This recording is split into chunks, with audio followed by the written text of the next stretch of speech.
Hello दोस्तों, welcome to my YouTube channel. तो आज की कथा है पितृपक्ष की। जी हाँ दोस्तों, हम लोग पितृपक्ष मनाते हैं। 15 दिन का पितृपक्ष होता है। उसके बाद नवरात्र आरंभ होते हैं। एक गांव में एक भाई और बहन थे। दोनों की शादी हो चुकी थी। दोनों के दो बेटे थे। बहन विधवा हो चुकी थी और वो अपने भाई के यहाँ ही रहती थी, पर उसकी भाभी उसको बिल्कुल भी नहीं पसंद करती थी। पितृपक्ष आया तब उसका भाई गंगा जी पितरों का तर्पण करने चला गया। तब उसकी भाभी ने पीछे से घर के आंगन में बहन के लिए एक झोपड़ी बनवा दी और उसे और उसके बच्चों को उसमें रहने को भेज दिया। बहन सुबह ही भाभी के घर काम करने आती और पूरा काम करने के बाद भाभी उसको बचा हुआ जो भी भोजन होता उसको दे देती। बहन आटे छानने वाला कपड़ा अपने घर ले जाती और उसको पानी में छान कर अपने बच्चों को पिला देती और कहती, यह दूध है, पी लो। एक दिन भाभी ने उसको वह कपड़ा ले जाते हुए देख लिया तो वो बोली, यह कपड़ा मत लेकर जाओ और कल सास का श्राद्ध है। कल अगर आंगन का पीपल का पेड़ हिले तो आ जाना, नहीं तो मत आना।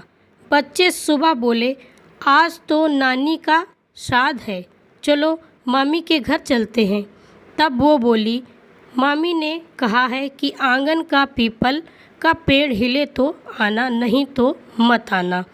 कभी पेड़ भी हिलता होगा, पत्ते हिलते हैं, टहनियाँ हिलती हैं। बच्चे यह सुनकर उदास हो गए।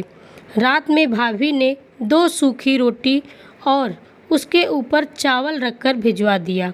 यह देखकर बहन को बहुत क्रोध आया और उसने गुस्से से वह रोटी और चावल झोपड़ी के ऊपर फेंक दिए और बेटे के साथ भूखी ही सो गई। दूसरे दिन भाभी के यहाँ जब काम करने गई तब उसने बोला, कल ससुर जी का श्राद्ध है, अगर पीपल का पेड़ हिले तो आना। दूसरे दिन भी ऐसा ही हुआ। रात में बच्चों के हाथों उसने 2 रोटी और चावल भिजवा दिए। फिर उसने गुस्से में रोटी झोपड़ी के पीछे फेंक दी और रात भर रोती रही और गंगा मैया से प्रार्थना करती रही।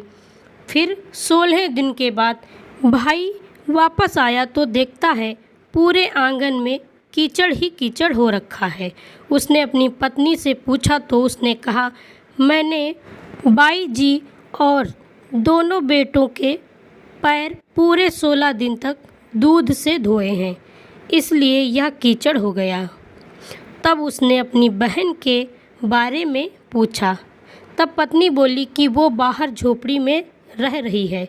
तब भाई ने जाकर देखा तो वहाँ एक पक्की हवेली बनी हुई थी। वो अंदर गया तो वहाँ बहन के बेटे खेल रहे थे। उसने अपनी बहन को पूछा, तब उसने सारी बात बताई तो उसने अपनी बहन से हाथ जोड़कर माफ़ी मांगी। बहन ने बताया कि गंगा मैया ने मुझे यह सब दिया है। वो रोटी या हवेली बन गई और चावल हीरे मोती बन गए। भाई ने जब बहन को घर चलने को कहा तो उसने कहा, अब मैं यहीं रहूँगी।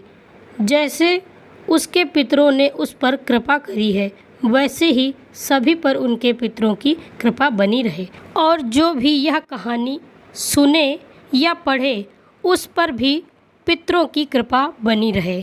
तो ये थी आज की कहानी। अगर आपको मेरी यह कहानी पसंद आई हो तो वीडियो को लाइक करें और ज़्यादा से ज़्यादा शेयर करें और चैनल पे पहली बार हैं तो चैनल को सब्सक्राइब कर लें। पास में जो बेल आइकन है उसे भी दबा दें ताकि मेरी आने वाली वीडियो आपको सबसे पहले मिल सके।